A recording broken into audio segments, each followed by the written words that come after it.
अस्सलाम वालेकुम। आफाक फारूकी नए प्रोग्राम के साथ आपके सामने हूँ।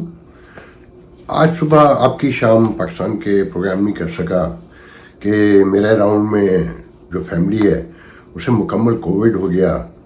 मैं कल बारिश में भीगता रहा, मेरी गाड़ी में कुछ प्रॉब्लम हो गया था। तो बहरहाल कभी कभी आपकी पाकिस्तान की अर्ली मॉर्निंग और यहाँ की शाम को भी कोई बुराई नहीं है इसमें करने में। लेकिन मौजू तो यकीनन मज़ाहिर नकवी का इस्तीफ़ा है। क्या कमाल चालाकी से इस्तीफ़ा दे के इज़्ज़त भी बचा ली, माल भी बटोर लिया और मराद भी सारी उम्र की हासिल कर ली। उस पर बात करेंगे। फिर भला पेशावर हाई कोर्ट ने फिर वापस दे दिया और मैं नहीं समझता कि इलेक्शन कमीशन सुप्रीम कोर्ट जाएगा और ये स्ट्रेटेजिकल है। मज़े की बात यह है कि साइफर केस भी उड़ा दिया, तोशा खाना केस भी उड़ा दिया। इलेक्शन ट्रिब्यूनल से मेजर 90% अक्सरियत को, पीटीआई के लोगों को इलेक्शन लड़ने की इजाज़त भी मिल गई, मगर अदालतें बुरी हैं और फाइल ईसा गलत है और उसे कर्स किया जा रहा है। जितना मतलब कोई ऐसा लगता है कि कोई बहुत बड़ी इस रियासत के खिलाफ साजिश हो चुकी है कि सबको टका टोकरी कर देना है। उसकी वजह भी है कि रियासत चलाने वालों को समझ ही नहीं है कि खेल क्या था, इसे कहाँ से कहाँ पहुँचा दिया गया।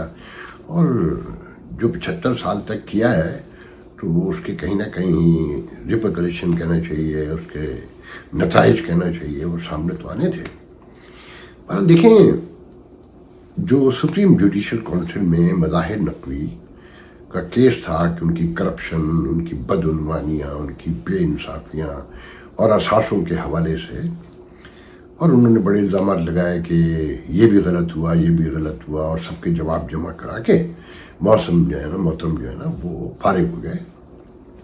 जिस पे पीटीआई के ट्रोलर्स का कहना यह है कि बज़ाहिर ये फैसला गलत है कि उनको फाइट करनी चाहिए थी, मगर आवाम को नहीं पता कि इसके पीछे हक़ाइक़ क्या हैं, बहुत जल्द सामने आएंगे कि इसके अलावा कोई ऑप्शन नहीं बचा था, घेरा जा रहा था। एक मतलब उसमें भी एक कहानी बना दी गई है कि रियासत ने बुरी तरीके से मज़ाहिर नकवी को फांस लिया था और पेंडोरा बॉक्स खुल जाता और कौम को बड़ा नुकसान पहुंचता।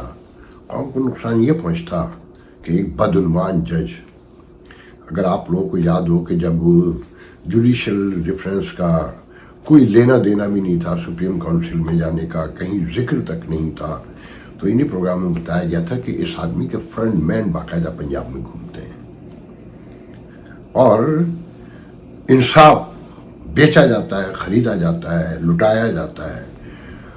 सारी कहानी। अब आप मज़े की बात देखें, अभी भी मेरे एक दोस्त बता रहे थे कि कमाल चालाकी देखें कि मौसूफ रिटायर हो गए, अब केस भी नहीं चल सकता कॉन्स्टिट्यूशनली और कोई छेड़ भी नहीं सकता। 10 लाख रुपए मुआवजा भी मिलेंगे, 300 लीटर पेट्रोल भी मिलेगा और एक मुशक्क़ती घर में मिलेगा 2, और साथ में पुलिस का बाहर पहरा भी हर 8 घंटे पर 2 पुलिस वाले या 1 पुलिस वाला वो मिलेगा। और जो भी कॉन्स्टिट्यूशन में पहले से इशराफिया के लिए बनाया गया नहीं कॉन्स्टिट्यूशन, उन्हें पता है कि कैसे वसूल करना है। वो गरीबों के लिए भी बहुत कुछ लिखा हुआ, मगर गरीबों को ना पता है, ना सकत है, ना देने के लिए कोई तैयार है। तो मोहतरम अब ऐश करेंगे और कोई हाथ भी नहीं लगा सकता। सब मट्टी पाओ, कोई इंक्वायरी नहीं हो सकती, कुछ नहीं हो सकता। तो ये कॉन्स्टिट्यूशन में पहले से सब कुछ डाला हुआ है कि चोर पकड़ा जाए तो उसको रास्ता दो कि उसने बचना कैसे है और वो बाइज्जत अपनी ज़िंदगी खजाने को लूट कर कैसे गुजार सकता है। आप पूरी तारीख देख लें, सब कुछ ऐसा ही है। अब बल्ला वापस मिल गया। पेशावर हाई कोर्ट ने दे दिया है कि पेशावर हाई कोर्ट क्या कर रही है मैं उस पर तबसरा नहीं करूँगा, एक अदालत है। मगर जो केपीके का माहौल है उसको बहुत गौर से देखें, उसकी रोशनी में उस अदालत के फैसलों को देखेंगे तो आपको अंदाज़ा होगा। अच्छा, यहाँ दिलचस्प बात यह कि बल्ला मिलने के बाद मेरा नहीं ख्याल है और नहीं ना जाना चाहिए कि इलेक्शन कमीशन कहा जा रहा है कि जी वो सुप्रीम कोर्ट जाएगा और उसको चैलेंज करेगा हाई कोर्ट के پشاور ہائی کورٹ کے اس فیصلے کو. میرے کوئی دوستوں سے بات ہوئی, ان کا بھی نہیں یہی خیال ہے کہ شاید وہ نہ جائیں, اور میرا بھی یہ خیال ہے جانا بھی نہیں بنتا, کہ let them come in the election with the balla. تو کیا قیامت آ جائے گی. دیکھیں سارا جو ماحول ہے نا یہ سوشل میڈیا پر ہے. اس میں دلچسپ بات یہ ہے کہ جو پی ٹی آئی کے ٹرولرز ہیں نا, وہ 100-150 جتنے بھی ہیں, 200, وہ ایک ہی طرح نہ سناتے ہیں کہ بس اب قیامت آنے والی ہے, اب پلہ مل چکا ہے, اب 2/3 اکثریت تو بہت دور کی بات چھوڑیں, اب 100% ووٹ پڑے گا, اور اسمبلی میں صرف اور صرف پی ٹی آئی ہوگی, باقی تو فارغ ہو گئے, ان کے پاس نہ کوئی دکھانے کو ہے, نہ لینے کو ہے, نہ دینے کو ہے. اس میں دلچسپ بات یہ ہے کہ یہ 150-200 جس میں بڑے نامور لوگ بھی شامل ہیں, کبھی ان کے منہ سے آپ نے کبھی ایک لفظ یہ بھی سنا کہ خان صاحب آئیں گے. اول خان صاحب تو نہیں آئیں گے, کہ خان صاحب تو نااہل ہیں اور وہ کنفرم ہے, اس کو کوئی نہیں چھیڑ سکتا. خان صاحب کی پارٹی آ جاتی ہے تو کسی نے بتایا کہ خان صاحب کے آنے سے کیا تبدیلی آئے گی, کیا پولیس کلچر ختم ہو جائے گا, بابو کلچر ختم ہو جائے گا, مہنگائی زمین پر آ جائے گی. جو نان 40 روپے کا بک رہا ہے, وہ اسپیڈی وزیر اعلیٰ اس کے صوبے میں کہ ہر چیز میں اسپیڈ ہے, روٹی کو بھی اسپیڈ لگ گئی ہے کہ ریگولر روٹی 25 روپے کی اور نان 40 روپے کا ہے. انہیں کے شافیہ جو شام کو جمع ہوتے ہیں وہی روٹی کھا سکتے ہیں نا. 8-10 روز کے مرغ چکن اور چرغے اور ساری چیزیں, تو ان کے لیے روٹی 40 روپے کیا 200 روپے کی ہوئی جائے کوئی میٹر نہیں کرتی. عام آدمی تو وہاں روٹی ہی کھاتا تھا.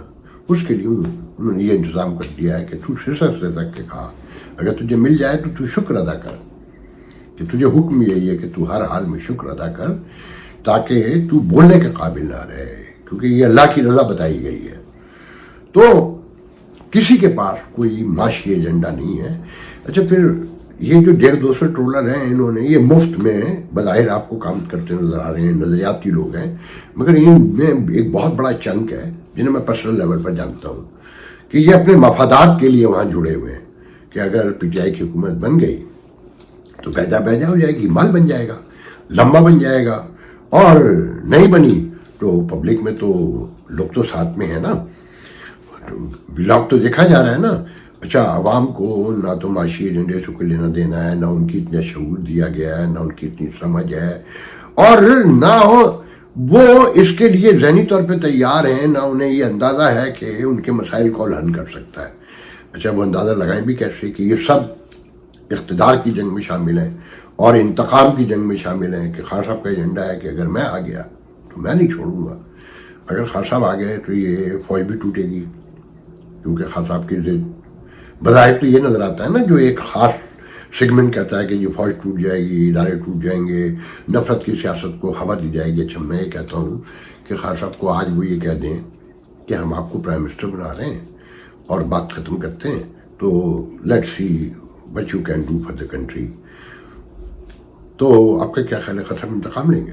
خان صاحب کے ذہن میں صرف ایک ہوگا کہ نواز شریف زرداری کو نہیں چھوڑنا ہے, اور مولانا فضل الرحمان کو نہیں چھوڑنا ہے, اور فلانے پولیس افسر کو نہیں چھوڑنا ہے, الیکشن کمشنر کو نہیں چھوڑنا ہے, باقی کچھ نہیں کرنا انہوں نے. اچھا خان صاحب کے پاس اکنامک ایجنڈا اس سے اندازہ لگانے ایک اسد عمر تھا, وہ بھی نہیں رہا.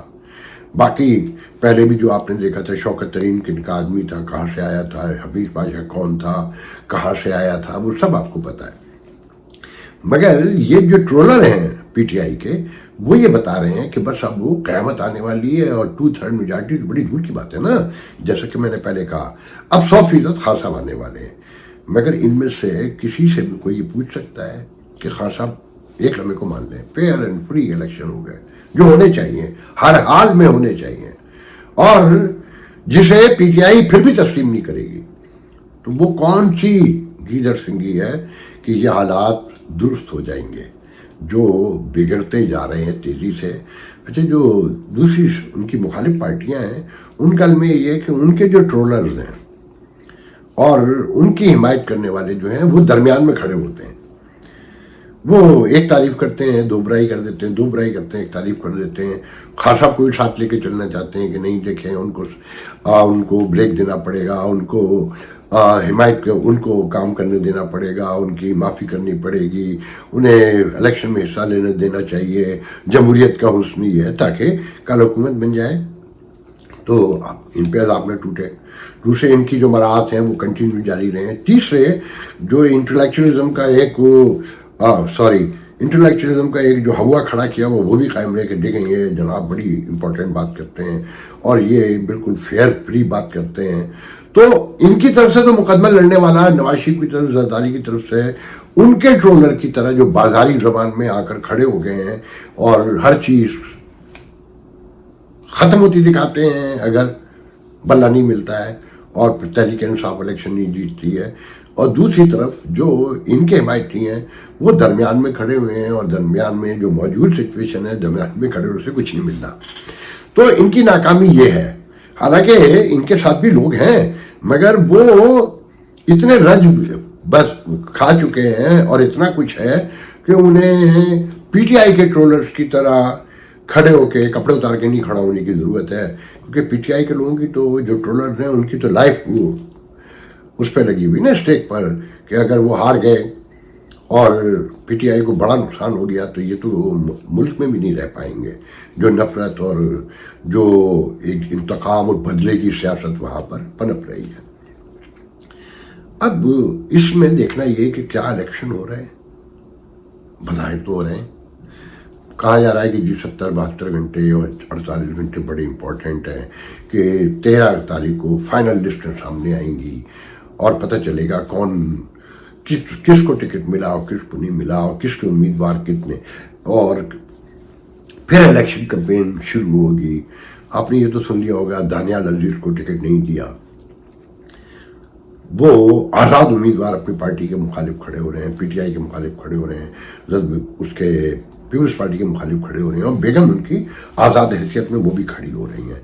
अच्छा, फिर दिलचस्प बात यह है कि मुस्लिम लीग नून ने, ये आसिफ अली जरदारी पीपल्स पार्टी ने इतने खौफनाक दबाव के बावजूद, ये खौफनाक कितना खौफनाक दबाव है इसका अंदाजा लगाएं कि कोई तब्दीली नहीं लेकर आए पार्टी में। ख्वाजा आसिफ की बीवी को भी टिकट मिल गया, भांजी को भी मिल गया, मतलब पूरे खानदानों में सब कुछ बांट लिया कि ये जमहूरियत एक कारोबार, एक इंडस्ट्री के तौर पर अब सामने आपके है। और बज़ाहिर तो लगता है कि मरियम नवाज शरीफ बनेंगी पंजाब की वज़ीर आला, मगर बताने वाले तो ये बता रहे हैं कि नहीं, मोहसिन नकवी को 3 महीने के बाद इलेक्शन लड़वा कर इनको राजी कर लिया जाएगा। क्योंकि ये कॉलम तो आपने पढ़ लिए होंगे कि छप चुके हैं कि रियासत को पसंद नहीं है कि मरियम नवाज जो है वो दोबारा कह रहा हूँ कि उन्हीं के ख़ानदान में से मरियम नवाज हमजा की तरह वो आकर बन जाएं और फिर उसको तहरीक इंसाफ के लोगों को मौका मिले कि जो ख़ानदानी सियासत हो रही है। तो ये दबाव बनाने के लिए होता है, इस तरह के जो कॉलम वगैरह लिखवाए जाते हैं ताकि अपने बंदे का रास्ता साफ किया जाए। और जो इस्टेब्लिशमेंट का मैसेज है, कभी इधर का मैसेज होता है, कभी उधर का मैसेज होता है। जैसे आज कुछ कॉलम छपे हैं, चीफ की तारीफ हैं। अच्छा, हर दौर में होती है चीफ की तारीफ कि कल बाजवा अच्छा था, इन्हीं कॉलमों में कल बाजवा बहुत ज़बरदस्त था कि बाजवा जो कहता है वो सब करता है। आज कहा जा रहा है कि बाजवा जो कहता है बाजवा वो नहीं करता था। आज बताया जा रहा है कि ये बड़ा स्टेट है, जो कि मैंने भी बताया है। सबसे पहले मैंने बताया कि अमेरिकन उसने कहा है कि स्टेट आदमी है, जो करना चाहता है वो कह रहा है करूँगा, जो नहीं करना चाहता है इनकार कर रहा है। अब उसके नताइज भी सामने आना शुरू हो गए हैं जो बज़ाहिर, लेकिन ये जो अमेरिकन और ये वेस्टर्न वर्ल्ड का इंटेलेक्चुअलिज्म है और पॉलिटिक्स है, डेमोक्रेसी है, इसमें इंतकाम जैसे हमारे यहाँ लिया जाता है, हिसाब चुकते किए जाते हैं, उस तरह नहीं होता है। मगर अपनी बात पे खड़े रहते हैं और यहाँ इशू टू इशू मामला सेटल होते हैं।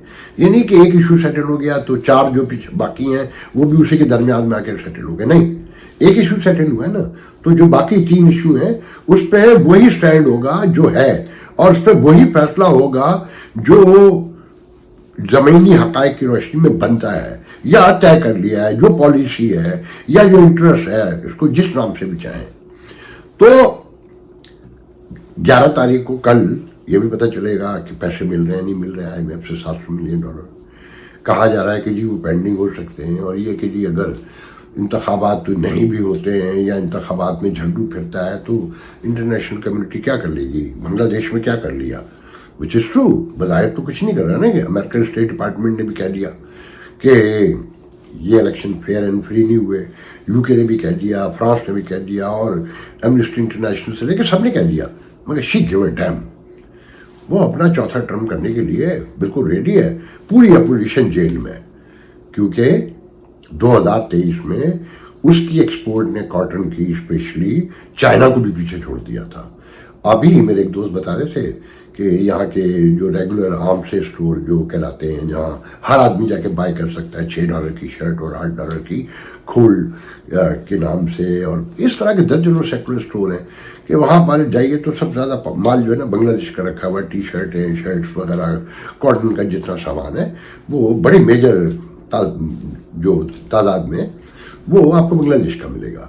تو اچھا, انٹرنیشنل پاور جو ہے وہ بھی اس وقت مشکل میں پھنسی ہوئی ہے, یوکرین میں بھی ہے, اسرائیل میں بھی پھنسی ہوئی ہے. پھر وہ ایک نیکسس پورا شی کا, پیوٹن کا, اور نیتن یاہو بھی گیم اپنا کھیل رہا ہے. سب اپنا اپنا سب گیم کھیل رہے ہیں نا. اسی طریقے سے مودی کے الیکشن کا بھی ہوتا ہوا نظر آ رہا ہے کہ وہاں جو کچھ بھی ہوگا کسی کو کوئی اب وہ دباؤ نہیں رہا دنیا میں, جو اس وقت سچویشن ہے انٹرنیشنل. تو اگر پاکستان میں الیکشن نہیں ہوتے ہیں, یا لوٹ مار بچ جاتی ہے, چھین لیے جاتے ہیں, یا الیکشن کو کسی کے ایک کے حق میں کر دیا جاتا ہے, تو انٹرنیشنل کمیٹی انٹرنیشنل کمیونٹی یہ کہہ دے گی نا ہم نہیں مانتے. کیا فرق پڑے گا؟ اگر پڑھنا ہوتا تو بنگلہ دیش میں پہلے فرق ڈال دیں تو باقی لوگ ڈریں گے. تو آج کے لیے اتنا بہت ہے. انشاءاللہ آپ سے کل گفتگو ہوگی. اللہ حافظ.